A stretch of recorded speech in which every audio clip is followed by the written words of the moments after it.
First case study, it is related to asset liability management. First case study over here, it is related to asset liability management. It says Bank ABC has following assets and liabilities in its balance sheet as on 31st March 2021.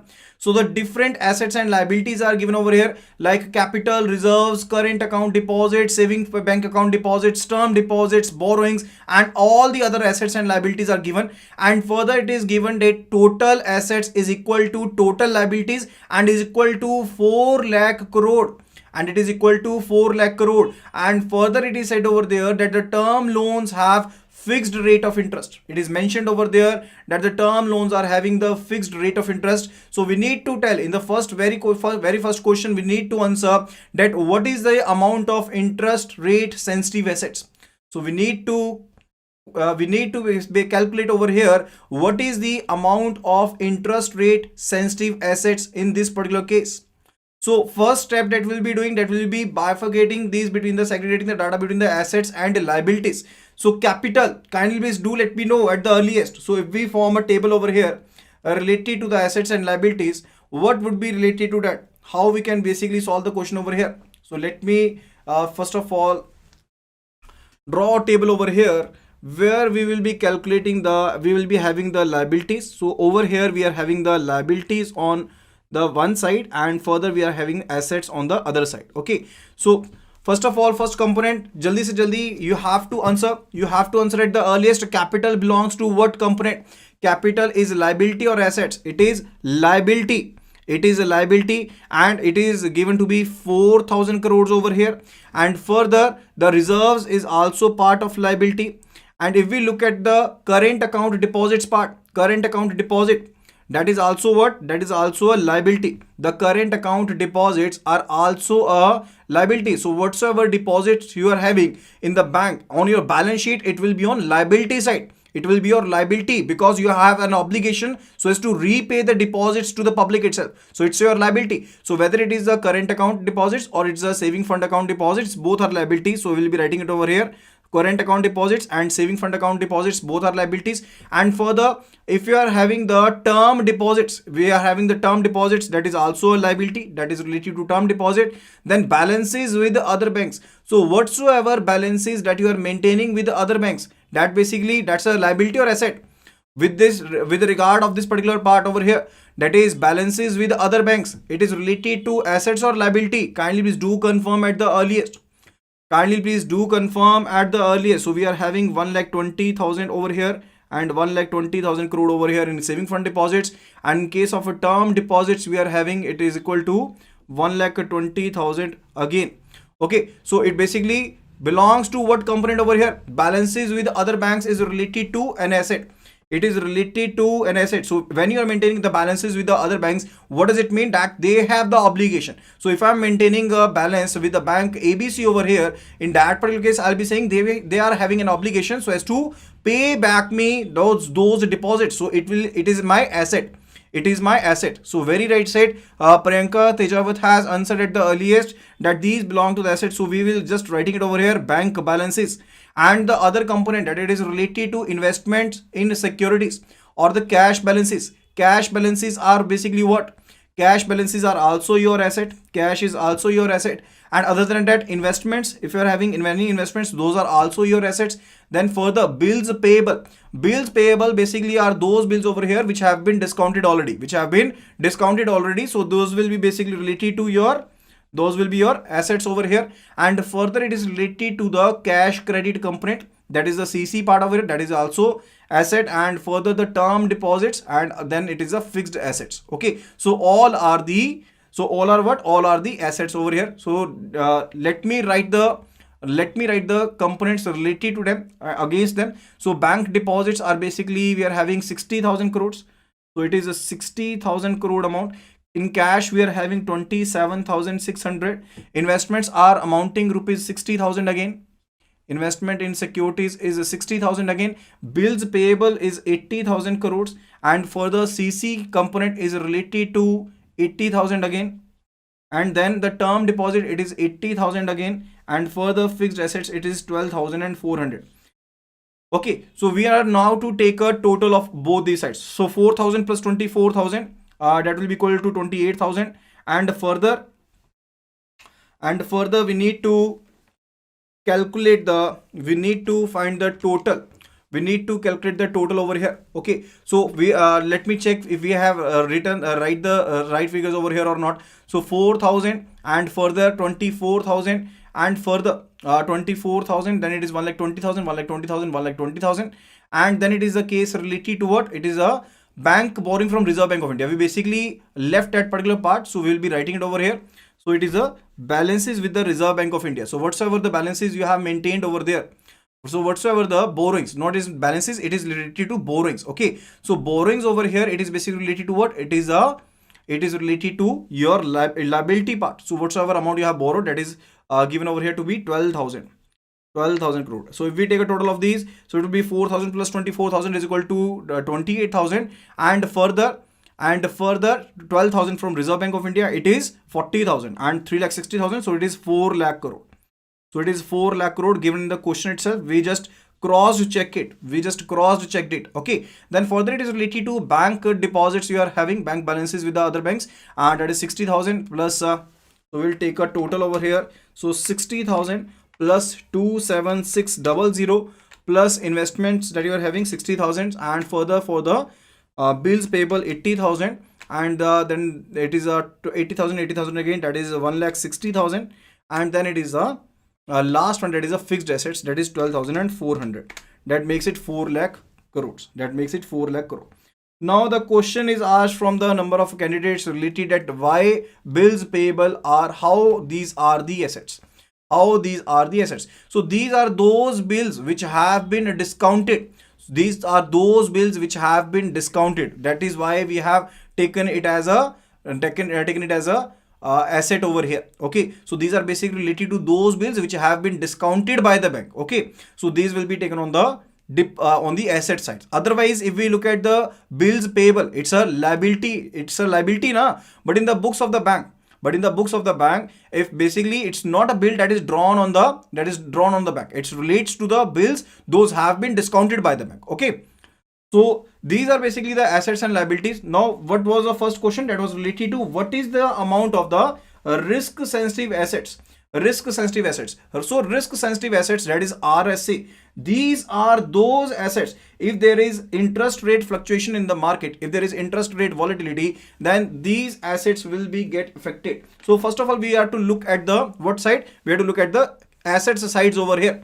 Okay, because we need to tell what is the amount of interest rate sensitive assets over here. So just look at the factor that bank deposits, basically the bank must be paying you interest rate, and further if there is change, that will be affected by the interest rate. So this is risk sensitive asset. Okay, and further, is cash a risk sensitive asset? Kindly please let me know.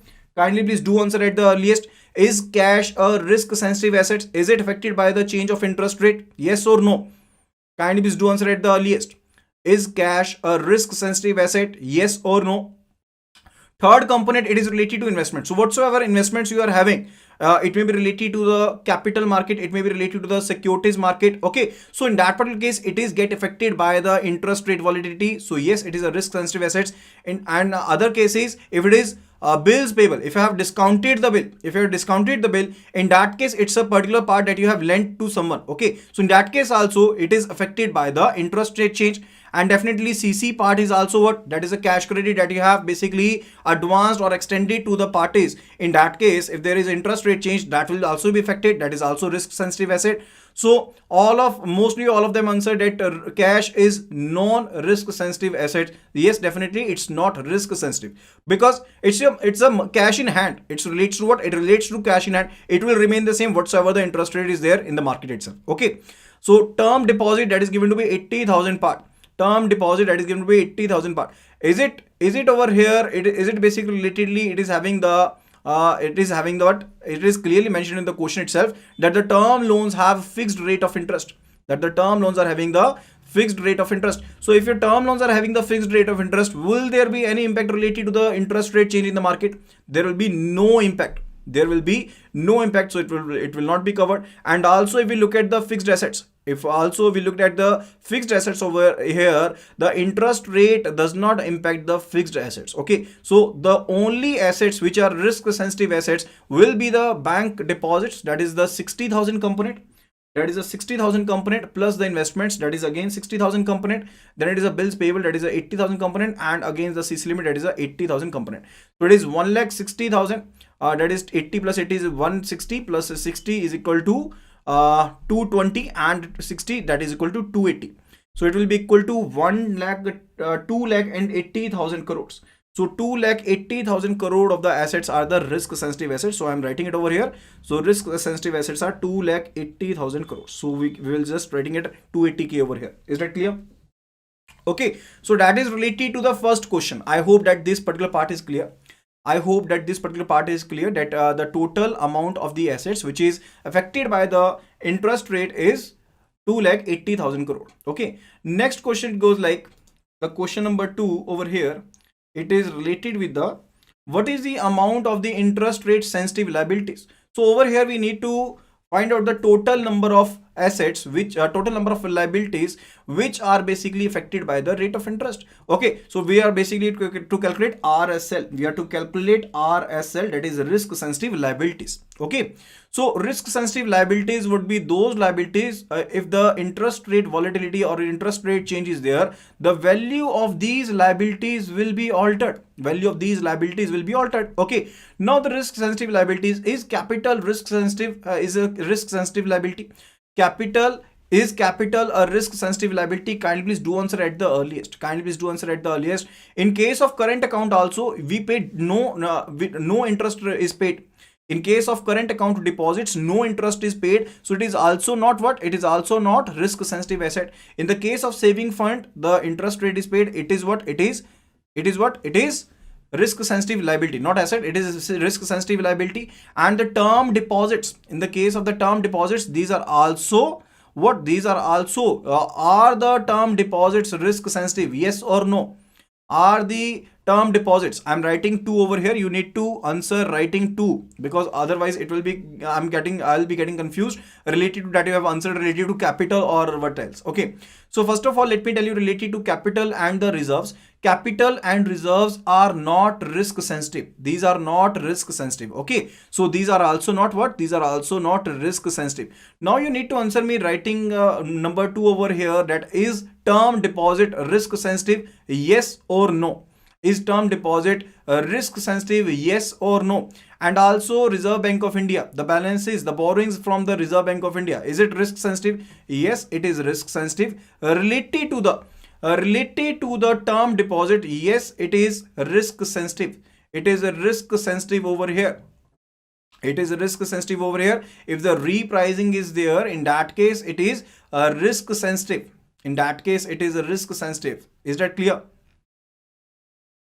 Okay, so the term deposit would be risk sensitive over here. So we are having the different components which are risk sensitive, that is saving fund deposit, term deposit, and the borrowings from the Reserve Bank of India, and the borrowings from the Reserve Bank of India. So these are risk sensitive liabilities over here in this particular case. Is that clear? Is that clear over here? So it is a 1,20,000, 1,20,000 and 12,000, that it is 2,52,000 crores. So what is the risk sensitive liabilities amount? What is the RSL amount? It is 2,52,000 crores. Is that clear? So that would be related to the question number 2. Now we need to answer the question number 3. Let us have a look at it, what it is. So question number 3 over here, it says, in this case, how much and what type of gap is there in interest rate sensitive assets and interest sensitive liabilities? In interest sensitive assets and interest sensitive liabilities, what type and how much gap is there? So the gap is, we are quite clear with, we are having gap of amount rupees 28,000.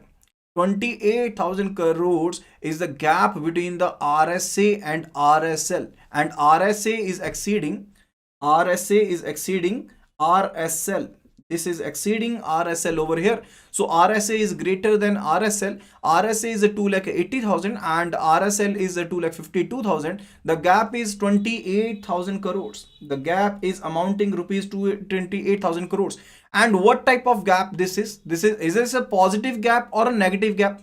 Is this a positive gap or a negative gap? We need to answer that what is the amount of the gap, and further we need to answer that what type of gap it is. It is a positive gap or a negative gap. So the right answer over here has been given by the Bharani Vasuki. Bharani Vasuki over here has given the right answer, first of all, that it's a positive gap. So whensoever your risk sensitive assets do exceed the risk sensitive liabilities, in that case it's a positive gap. If the risk sensitive liabilities means if the payments are going to be more than that of the receipts, in that case it's a negative gap. But where the receipts, because our assets are, it is basically related to those amount that you will be receiving, over the time horizon. Okay, so in that case it's a positive gap over here. So as per the question and as per the data given over here, it's a positive gap of 28,000 crores. Okay, that is related to question number 3 over here. So it's a positive gap over here in this particular case. So the gap is positive and further it is amounting 28,000 crores. Is that clear? Now let's have a look at the question number 4 over here, which it says, what is the amount of tier 1 capital of the bank? What is the tier 1 capital of the bank? Now in this particular case, we are not provided with much of the data, but we need to calculate and we need to tell what is the tier 1 capital of the bank over here. We have already gone through the different components of the tier 1 and the risk management component module B, and further we know what are the different components over there. And as per the data which is provided to us in the question, we need to answer related to what? We need to answer related to the tier 1 capital. We need to answer related to tier 1 capital. So tier 1 is basically related to what? It is a going concern capital. And it is said to be core capital. So we need to answer over here, what is the amount of the tier 1 capital in this particular case? So if you remember, the different components of the tier 1 capital were comprising of the paid up capital and reserves. They were comprising of paid up capital and reserves. So the capital is worth 4,000 crore over here and reserves are amounting 24,000 crores. So the tier 1 capital over here in this particular case, it is 28,000 crores. So it will be 28,000 crores. So it is the sum total of capital and reserves in this particular case. So it will be 28,000 crores as per the question data given. Is that clear? Okay, so our answer will be 28,000 crores. So again, Bharani Vasuki has given the right concept related to it. So I'll be considering the right answer from Bharani Vasuki first of all. Okay.